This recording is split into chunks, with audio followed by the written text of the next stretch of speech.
Salam jumpa sahabat Oase Rohani Katolik yang terkasih dimanapun Anda berada saat ini. Kembali menjumpai Anda semua melalui Oase Rohani Katolik untuk Pekan Biasa ke-14. Dan apa kabarnya Anda semua? Saya harapkan Anda semua penuh dengan rasa sukacita dan bersyukur selalu. Apalagi di hari yang baru ini, di mana kita bisa memperoleh sebuah hari untuk kita jalani bersama, sehingga bisa menjadi berkat bagi sesama kita.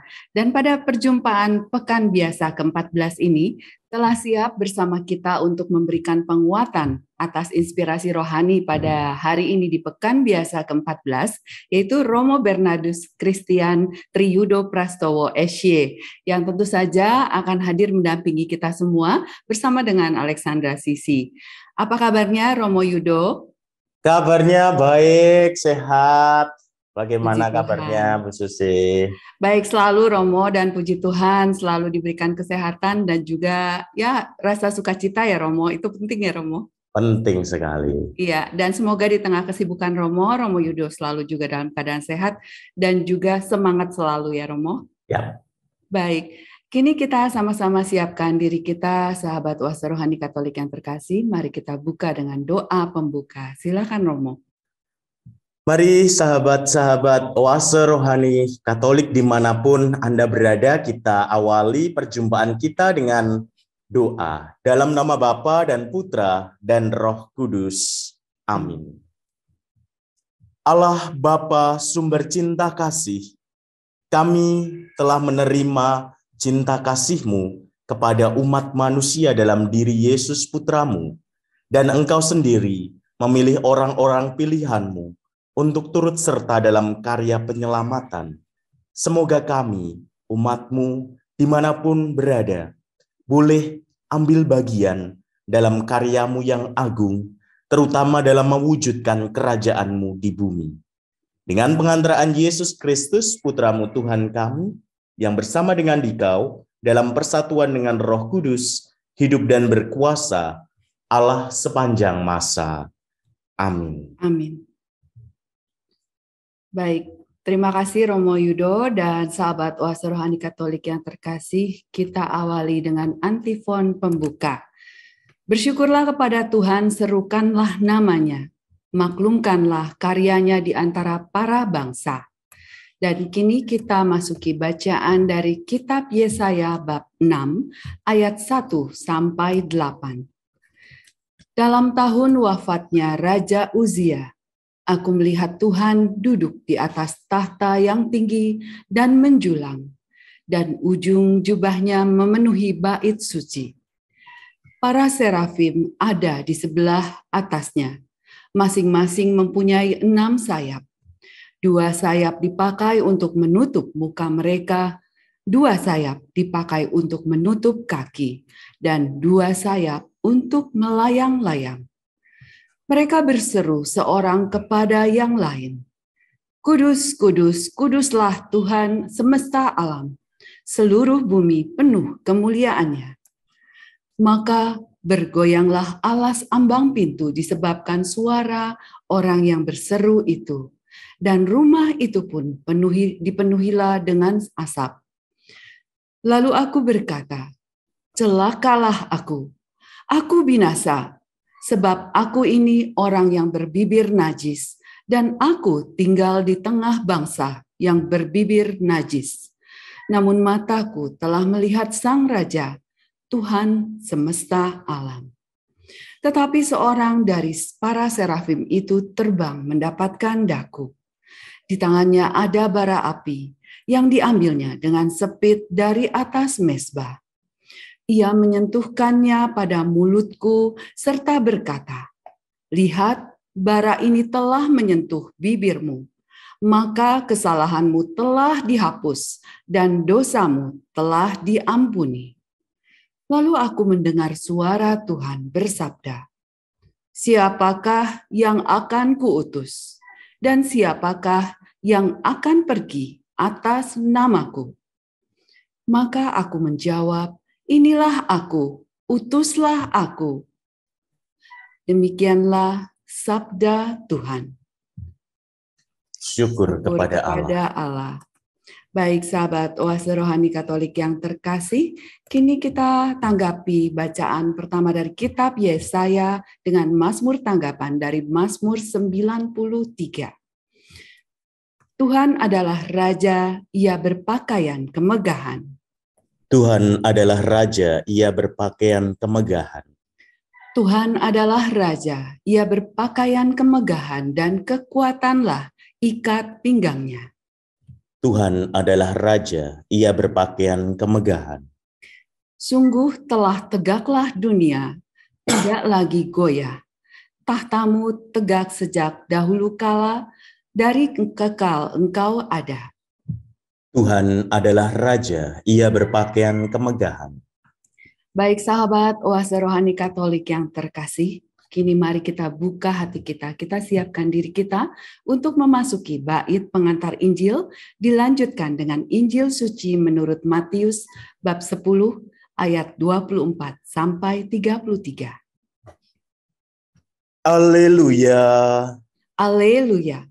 Berbahagialah kalian kalau dicaci maki demi Yesus Kristus, sebab Roh Allah ada padamu. Haleluya. Tuhan bersamamu dan bersama rohmu. Inilah Injil suci menurut Matius. Dimuliakanlah Tuhan. Pada waktu itu, Yesus bersabda kepada ke-12 muridnya, "Seorang murid tidak melebihi gurunya, dan seorang hamba tidak melebihi tuannya.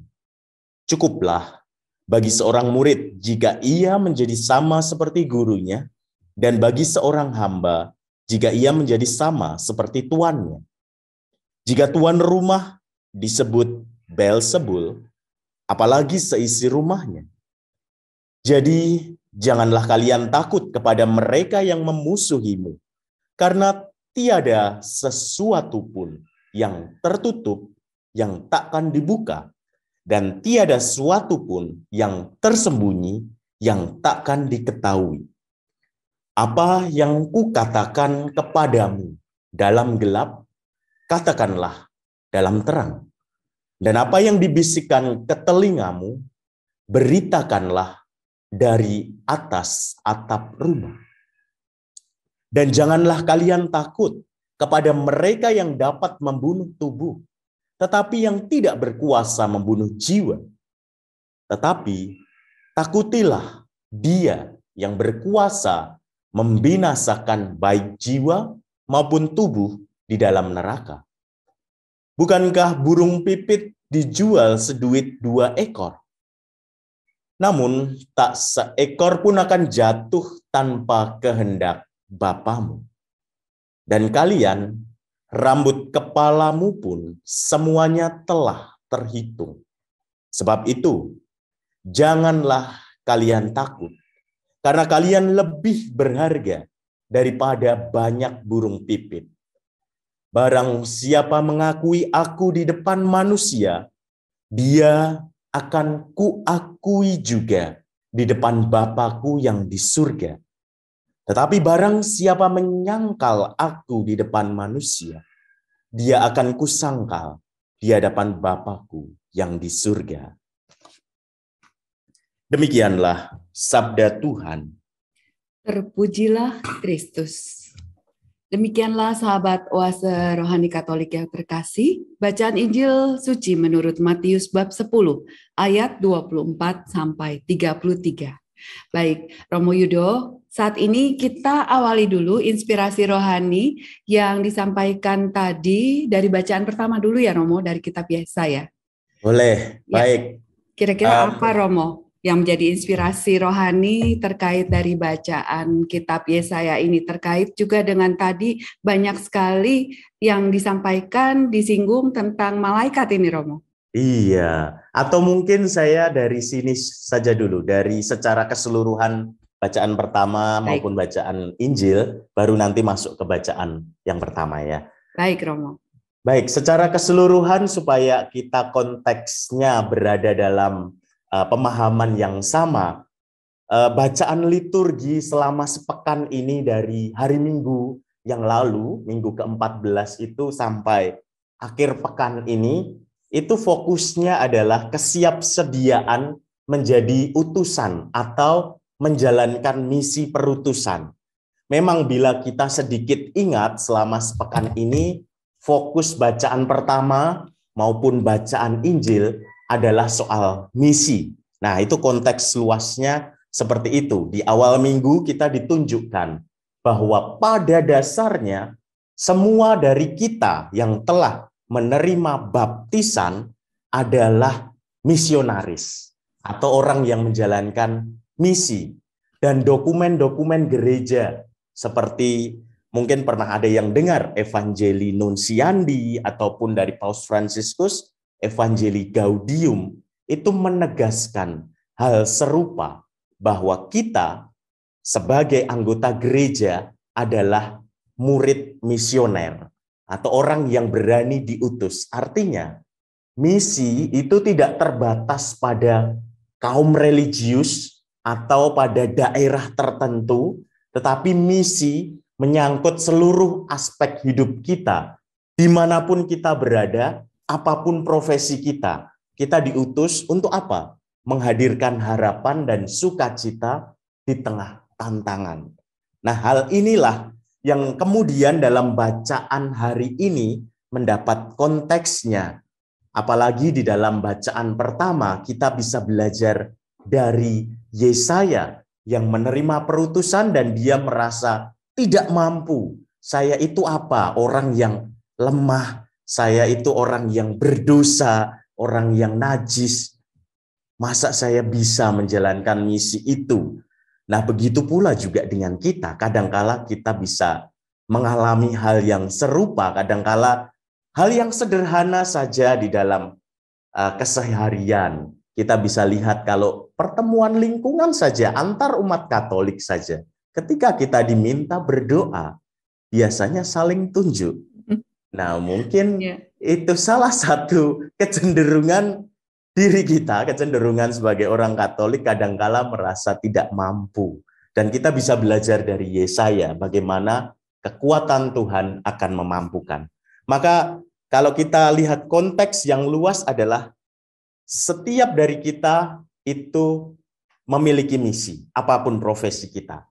Dan misinya sama, menghadirkan damai dimanapun kita tinggal. Nah, maka kita bisa masuk dalam bacaan pertama dari Nabi Yesaya, yang dimana konteks yang lebih sempit adalah saat itu disebutkan tadi ketika di awal Raja Uzia itu wafat. Raja Uzia adalah raja orang Yehuda, kerajaan selatan, dan Raja Uzia ini juga disebutkan di dalam 2 Tawarikh 26 ayat 1 sampai 15 dikisahkan bahwa Raja Uzia saat masa mudanya itu mencari Allah dan hidup benar sehingga ia dimampukan menjadi raja. Tetapi karena keberhasilannya itu ia menjadi orang yang sombong, tinggi hati. Lalu timbullah tindakan merusak. Maka Raja Uzia itu kemudian mendapatkan tulah, salah satunya dia sakit kusta dan lain-lain, dan Allah menghukumnya. Sehingga dia wafat dalam keadaan sakit kusta di pengasingan. Itu konteksnya, artinya bahwa saat Raja Uzia itu menjabat sebagai raja, kerajaan Yehuda itu unggul dalam banyak hal. Tetapi dia sendiri menjadi tinggi hati dan kemudian dihukum. Nah, apa yang terjadi setelah Raja Uzia ini meninggal? Yang terjadi adalah krisis. Krisis dalam bidang ekonomi, krisis dalam bidang politik, krisis dalam bidang moral. Segala sesuatunya mengalami krisis. Dan disitulah Nabi Yesaya itu mendapat panggilan dari Allah. Apakah untuk mempertobatkan orang-orang Yehuda? Tidak. Bukan untuk mempertobatkan, karena kalau mau melihat sejarahnya juga Yesaya sendiri tidak membawa banyak pertobatan bagi umat-umat di situ. Tetapi dia bisa membentuk orang-orang kecil, orang-orang kelompok kecil, atau bisa dikatakan orang-orang kudus membawa perubahan dari dalam. Nah, disinilah panggilan Allah bagi Yesaya. Yesaya yang melihat bahwa Tuhan duduk di atas tahta yang tinggi dan menjulang, jubahnya memenuhi bait suci, lalu melihat serafim yang memiliki 6 sayap dan lain-lain. Lalu serafim itu menyanyikan, kudus, kudus, kuduslah Tuhan. Itu ingin menggambarkan bahwa Allah melebihi segala kuasa yang ada di bumi ini. Dan itulah yang memampukan Yesaya yang kemudian mengatakan, inilah aku, utuslah aku. Di sini kita bisa melihat dinamika yang menarik dari Nabi Yesaya sendiri. Di tengah krisis yang terjadi, Allah tidak meninggalkan umatnya. Itu poin pertama. Ia berinisiatif untuk memberikan perubahan, tetapi ia juga mengajak orang lain untuk ikut serta di dalam perubahan itu. Nah, maka pernyataan Allah itu bukan hasil upaya pencarian manusia semata, tetapi ini adalah bagaimana Allah yang ingin hadir dan mengajak manusia ikut serta. Salah satunya adalah Yesaya. Poin yang kedua adalah Yesaya yang merasa diri tidak mampu. Dia merasa najis, merasa saya itu siapa sih? Nah, akhirnya dikuatkan oleh Tuhan dengan gambaran-gambaran yang dimana kuasa Allah itu lebih besar loh daripada apa yang manusia bisa usahakan. Kenapa harus takut? Nah, itu kadangkala yang seringkali kita sendiri merasa tidak mampu, tetapi lewat pengalaman-pengalaman, lewat orang-orang di sekitar kita, kita dimampukan untuk menjalankan tugas yang mungkin tidak mudah. Lalu yang ketiga adalah bahwa kekudusan adalah sebuah proses terus-menerus. Kita melihat tadi, Yesaya merasa tidak mampu untuk menemani umat-umat dalam perubahan karena dia merasa najis. Najis adalah lawan dari kudus. Tetapi karena dia merasa Allah lebih tinggi daripada kuasa apapun, dia mengusahakan diri untuk hidup di dalam kekudusan itu. Dan saya tertarik dengan salah satu menghubungkan ini dengan dokumen dari Paus Fransiskus terutama tentang kekudusan sendiri. Bahwa Paus Fransiskus menyatakan sesuatu yang indah. Kekudusan itu bukan privilege dari orang-orang yang sudah kudus di surga, tetapi itu milik kita bersama. Dan itu ada pada level praktis tiap hari, di mana kita bisa menghadirkan kebahagiaan, senyum bagi orang lain. Disitulah justru kekudusan itu hadir, di mana ada tantangan, tetapi kita tidak menyerah. Disitulah kekudusan. Dan bagi saya, ini yang diupayakan pula oleh Yesaya ketika menemani umat Yehuda dalam pergulatannya. Yesaya tidak menampilkan sesuatu yang wah, sesuatu yang besar, tetapi dia hadir mendengarkan pergulatan orang. Dia mau untuk terus menemani orang-orang yang sedang menangis, orang yang sedang sakit. Dan disitulah kekudusan itu terus tumbuh. Maka itu yang bisa kita katakan dari bacaan pertama dengan konteks sebuah misi, ada sebuah ketidakmampuan tetapi Allah memampukan itu, dan dalam proses itu kita berlatih untuk menjadi orang-orang kudus. Maka saya bisa mengatakan bahwa setiap anggota gereja dipanggil pada sebuah kekudusan, yang dimana level kekudusan ada dalam hidup sehari-hari, dalam pergulatan kita, dalam tantangan kita, dalam suka duka hidup kita. Begitu, Bu Sisi. Baik, Romo. Terima kasih Romo, ini lengkap sekali. Apalagi kita tadi sudah diberikan dulu tentang bagaimana misi perutusan ya Romo bagi kita semua. Dan juga yang menarik tadi yang dikatakan Romo tentang apapun profesi kita, mau yang bekerja, mau yang memang juga seperti Romo, rohaniwati, ataupun bahkan ibu rumah tangga gitu. Semua itu profesi yang berbeda tapi misinya jelas ya Romo. Semua mempunyai misi dan juga diajak untuk bertanggung jawab terhadap misi itu, yaitu kita harus aktif. Karena banyak Romo kalau kita hadapi atau kita jumpailah di dalam pertemuan ataupun kegiatan kita berjumpa dengan sesama di lingkup yang paling kecil, misalnya di lingkungan atau di sebuah wilayah dalam paroki. Nah itu kan biasanya ada yang bilang, aduh jangan saya, yang tadi seperti yang dikatakan Romo tadi dalam hal berdoa, tapi dalam hal misalnya ditunjuk menjadi ketua lingkungan deh contohnya ya Romo. Nah itu kan, aduh jangan saya, belum saatnya saya, karena saya belum mampu, saya nggak layak lah gitu. Nah itu banyak kan Romo terjadi seperti itu. Nah ini perlu diyakinkan ya Romo bagi sahabat Oase Rohani Katolik semua bahwa apapun juga yang diberikan tugas itu apa ya istilahnya itu diberikan kepercayaan diri ataupun PD gitu Romo. Nah dari tadi yang diungkapkan Romo ataupun di inspirasi yang diberikan Romo itu memberikan kami semua untuk semakin bisa percaya diri begitu ya, walaupun semua juga nggak akan luput dari kekurangan begitu ya Romo. Ya pasti ya. Kalau itu.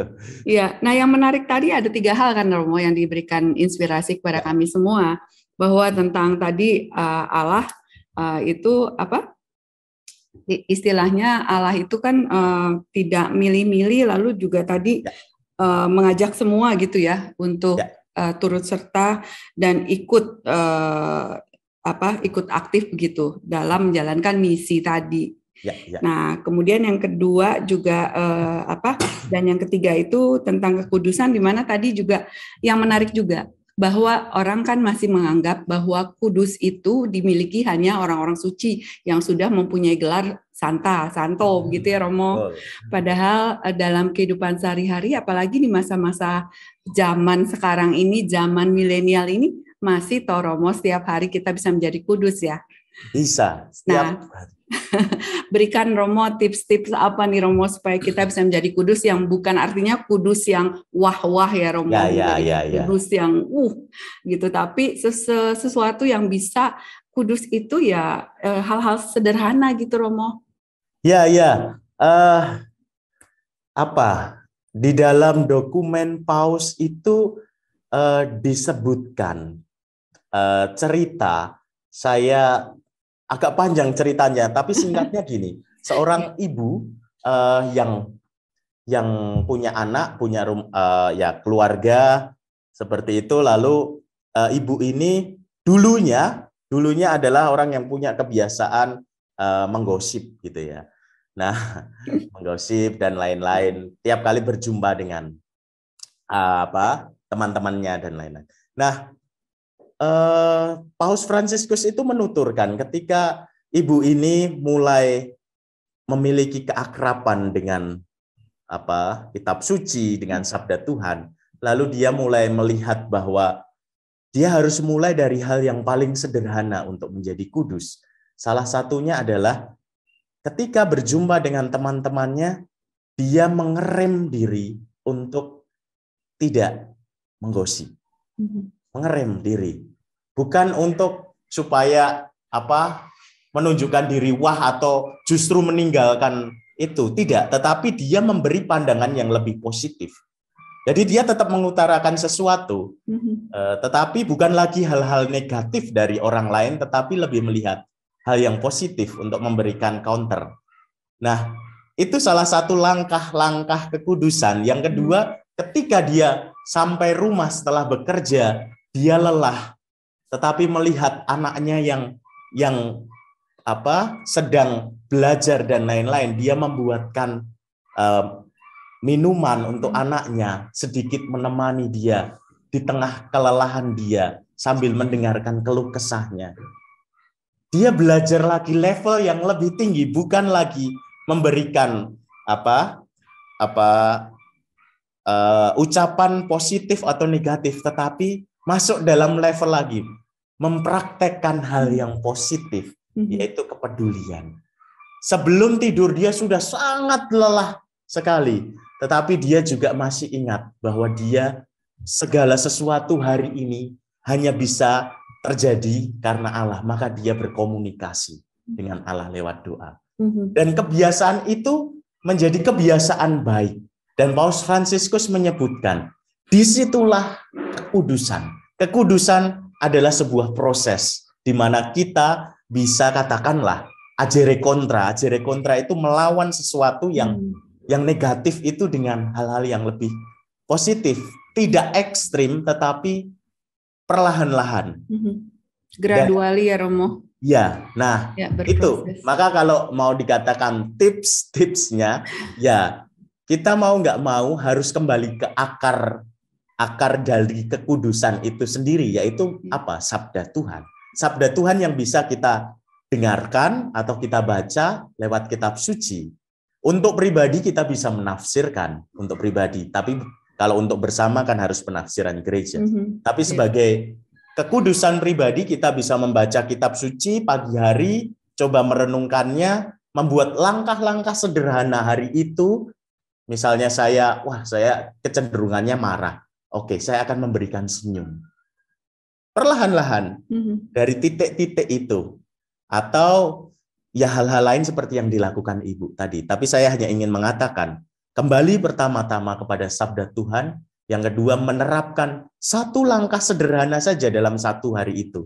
Lalu malamnya dikoreksi. Kira-kira berhasil nggak ya? Atau apa ya yang tadi membuat saya kurang begitu bisa menerapkan ini. Nah, lalu hari berikutnya menerapkan satu langkah sederhana. Nah, seperti itu. Ya, ini menarik ya Romo. Itu merupakan apa ya? Contoh di mana diterapkan dalam kehidupan sehari-hari.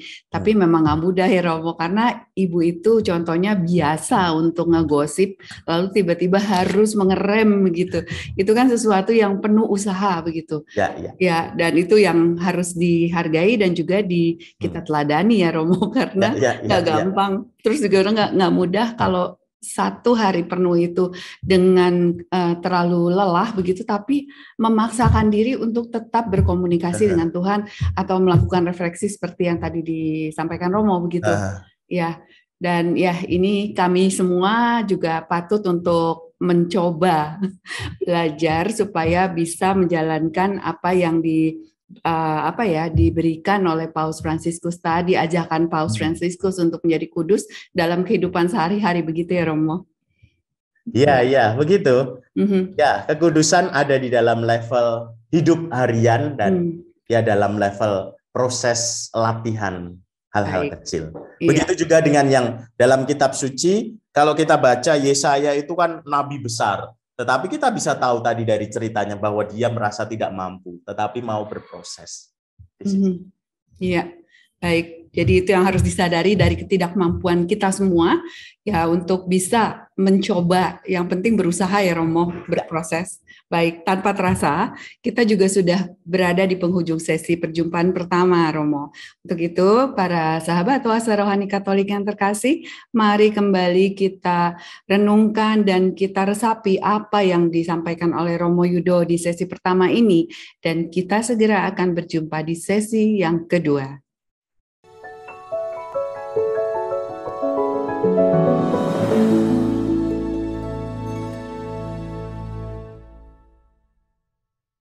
Kembali berjumpa di sesi yang kedua melalui Oase Rohani Katolik untuk Pekan Biasa ke-14. Dan apa kabarnya Anda semua, sahabat Oase Rohani Katolik yang terkasih, dimanapun Anda berada, dan mungkin Anda juga baru saja bergabung untuk menyimak Oase Rohani Katolik untuk edisi hari ini. Tadi telah kita dapatkan penguatan inspirasi yang disampaikan oleh Romo Bernardus Christian Triyudo Prastowo SY bersama dengan tentu saja didampingi oleh Alexandra Sisi. Dan tadi Romo Yudo memberikan penguatan inspirasi terkait dari bacaan pertama. Dan bagi Anda yang mungkin mempunyai kritik dan saran ataupun pertanyaan, Anda bisa sampaikan melalui email di orkkaj2021@gmail.com, atau Anda juga bisa menghubungi SMS ataupun WhatsApp di 0881 0251 33438. Baik, Romo Yudo, mungkin bagi sahabat Oase Rohani Katolik yang baru saja bergabung memerlukan intisari ataupun kesimpulan dari perjumpaan di sesi pertama. Silakan Romo. Ya, terima kasih. Sahabat Oase Rohani Katolik, pada sesi yang pertama tadi kita sudah melihat bahwa kita bisa belajar dari Yesaya yang dimana semua dari kita diutus pada misi yang sama, terutama untuk menghadirkan damai sejahtera dan kekudusan di tempat kita berada, di tengah tantangan yang ada. Kekudusan, damai sejahtera itu bukan sesuatu produk jadi, tetapi sesuatu yang adalah proses yang harus dimulai dari level yang paling sederhana di tengah kehidupan harian kita. Maka dari bacaan pertama tadi kita belajar bagaimana proses itu menjadi langkah yang harus ditempuh setiap hari. Begitu. Baik Romo, terima kasih Romo Yudo dan sahabat Oase Rohani Katolik yang terkasih, jangan putus asa. Kita semua sama-sama untuk belajar bagaimana menjadi kudus dalam kegiatan kita sehari-hari, dalam keadaan yang ataupun kegiatan yang sangat sederhana. Dan semuanya tentu seperti tadi dikatakan Romo Yudo untuk berproses. Jadi sabar-sabar dan terus semangat untuk bisa melakukan perubahan demi perubahan. Begitu ya Romo? Ya. Dan Romo, bagaimana untuk inspirasi dari Injil Suci dari kitab Matius, Romo? Ya, dari kitab suci, terutama bacaan Injil menurut Matius hari ini, Yesus memberikan nasihat yang bijak kepada murid-muridnya sebelum ia mengutus mereka. Yesus berbicara tentang yang tersembunyi, yang pasti akan diketahui, yang dibisikkan, yang kemudian harus diwartakan, dan kemudian untuk tidak takut. Ini kan tiga hal yang kurang lebih ingin mengatakan bahwa apa yang kita dengar, yaitu sabda Tuhan, itu pula yang harus kita wartakan. Bukan dengan koar-koar, bukan dengan mengajak orang harus jadi Katolik, bukan, tetapi justru dengan cara hidup kita harian, di tengah situasi masyarakat, di tengah dimanapun kita berada, kita diundang untuk itu lewat cara hidup kita menghadirkan damai itu. Tetapi juga Yesus tahu bahwa di situ banyak tantangan, maka ia memberitahu para murid agar tidak perlu takut. Maka kita bisa melihat dua poin di situ. Pertama, sebelum diutus, Yesus terlebih dahulu mempersiapkan kondisi spiritual dari para muridnya. Sebagai, katakanlah, prajurit Kristus, mereka harus memiliki kecerdikan. Cerdik di sini berarti tanggap pada situasi dan dapat menempatkan diri pada konteks. Tahu konteks lah. Jadi bukan orang yang ceroboh, katakanlah gitu. Murid Kristus bukanlah orang-orang yang ceroboh, tetapi orang-orang yang cerdik, yang tahu situasi. Tanpa kecerdikan itu, domba yang lemah akan hancur dimakan serigala. Kita masih ingat Yesus mengatakan, aku mengutus kamu seperti mengutus domba di tengah serigala. Maka serigala di sini gambaran tantangan zaman yang tidak mudah. Maka selain cerdik, para murid juga perlu memiliki keberanian luar biasa, karena yang akan dihadapi itu adalah sesuatu yang tidak mudah. Tantangan kehidupan itu besar. Butuh keberanian memasuki dan ikut serta membawa perubahan. Tuhan Yesus meneguhkan hati mereka karena Dia berjanji untuk melengkapi dengan kemampuan dan akan melindungi. Yang kedua, bagi Yesus, setiap murid itu berharga, bahkan yang paling kecil pun. Kita pun juga berharga di matanya. Hanya kadangkala kita sering merasa rendah diri, merasa tidak mampu. Tadi juga disebutkan contoh-contoh ketika diminta untuk menjadi ketua lingkungan atau memimpin doa lah yang paling sederhana, atau membaca kitab suci, sesuatu yang sudah tinggal dibaca. Gitu aja kadang-kala merasa, ya saya belum siap, belum mampu, orang lain dululah. Biasanya kalau saya yang meminta, saya akan menunggu sampai kamu merasa mampu. Karena saya tidak ingin menunjuk orang, tetapi biasanya saya akan memberi kesempatan orang untuk, ya saya berani mencoba dan saya berani salah. Paus Fransiskus justru mengatakan, beranilah untuk salah, karena justru dalam kesalahan itu kamu akan belajar banyak hal.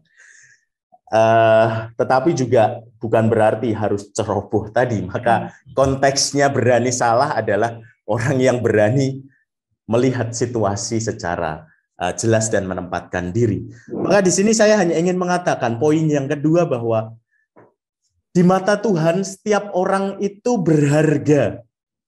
Tuhan memperhatikan kita masing-masing dan Dia memberikan karunia-karunia yang ada dalam diri kita. Bahkan bagimu, rambut kepalamu pun terhitung semua. Sebab itu janganlah kamu takut, karena kamu lebih berharga daripada banyak burung pipit. Di situ ingin dikatakan bahwa kalau kita hanya melihat apa yang lemah di dalam diri kita, merasa tidak mampu, sampai kapanpun kita juga akan merasa seperti itu. Tetapi seorang yang adalah murid Kristus adalah orang yang berani mengatakan ya dan berani untuk mengikuti kemungkinan-kemungkinan yang ada. Artinya berani belajar terus-menerus. Disitulah kita akan merasa bahwa ya kenapa harus takut. Gitu. Saya salah satu pengalaman menemani teman-teman muda di bidang media sosial. Kalau mau melihat, mereka adalah orang-orang yang awalnya merasa minder, tidak mampu. Saya tidak tahu Romo harus mau ngapain. Saya sendiri juga bahkan tidak tahu saya harus ngapain ketika harus menemani mereka. Tetapi ya kita berjalan bersama ya, artinya saya tidak punya background sebagai pengguna sosial media yang baik. Artinya saya punya media-media sosial tapi saya tidak pernah mengisinya, dan kini saya harus menemani orang-orang muda untuk mengisi media sosial paroki. Di satu sisi memang ada keraguan, wah maksud saya bisa. Tetapi yang menguatkan saya justru adalah kebersamaan. Yang saya lihat kita berjalan bersama. Gitu. Bahkan kalaupun harus belajar bersama, kamu punya masukan yang bagus, ya akan saya terima. Gitu loh. Saya bukan tipe orang yang harus memaksakan harus gini, harus gitu.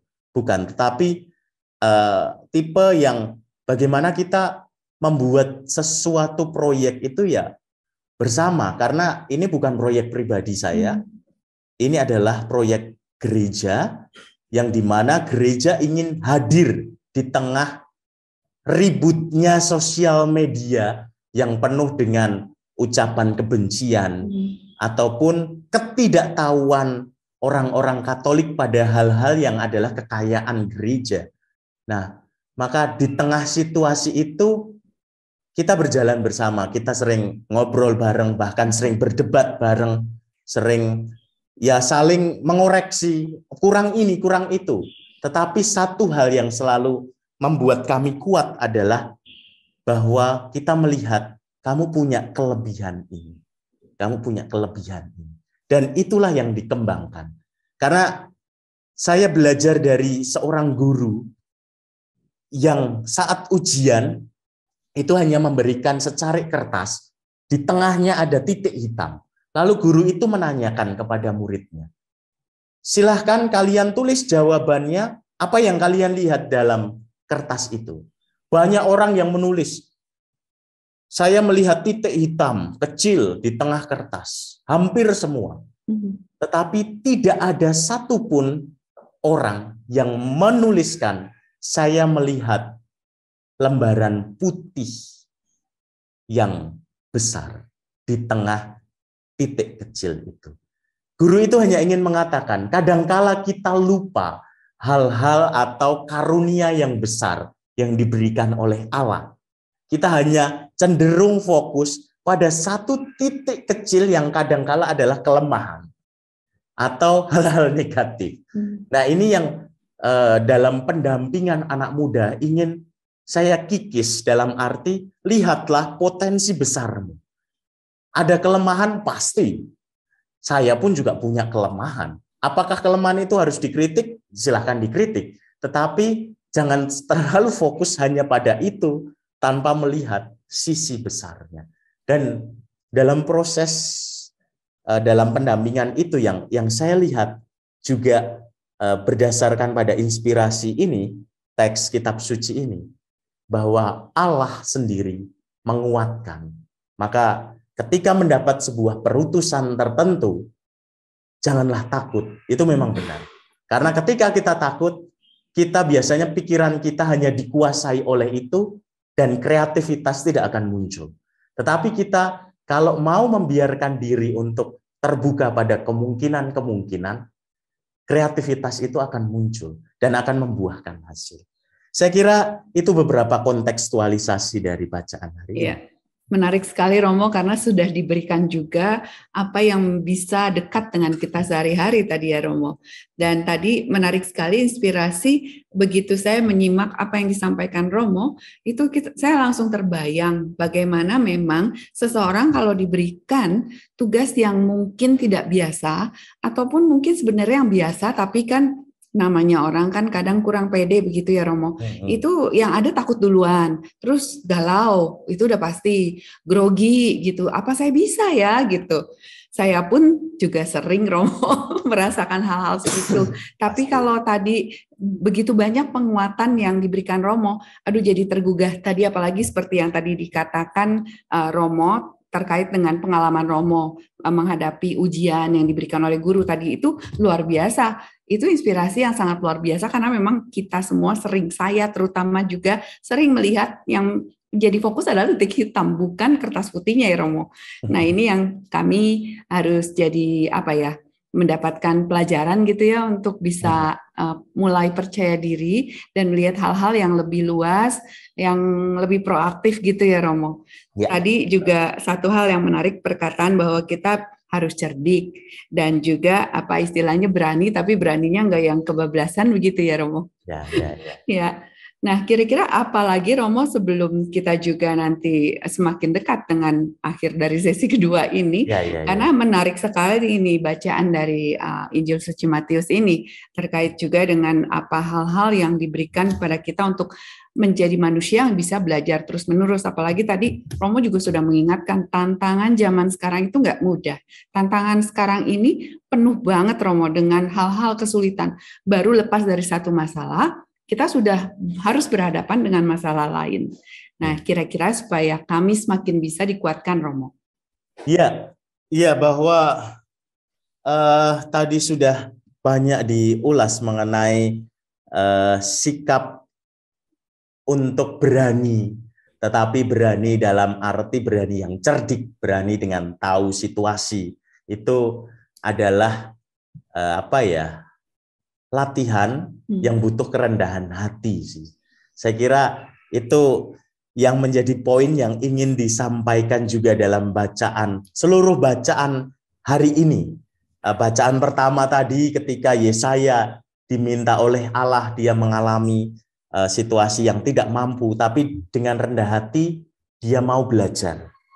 Lalu dalam bacaan Injil hari ini, sebelum Yesus mengutus para muridnya, Yesus mengungkapkan bahwa tantangan zaman itu tidak mudah, gitu loh. Seperti domba di tengah serigala, dia mengatakan hari Minggu yang lalu. Tetapi hari ini dia mengatakan bahwa di tengah itu semua janganlah takut, karena bahkan burung pipit pun itu diberi makan oleh Allah sendiri.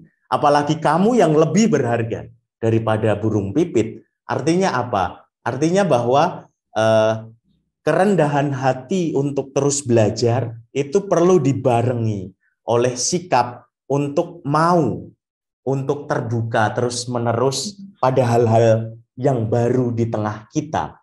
Tantangan selalu ada, tetapi kreativitas itu harus ditingkatkan apapun. Tentu setelah pandemi ini, masalah-masalah ekonomi itu banyak dialami. Dibutuhkan justru sekarang adalah kreativitas dalam menciptakan hal-hal yang baru.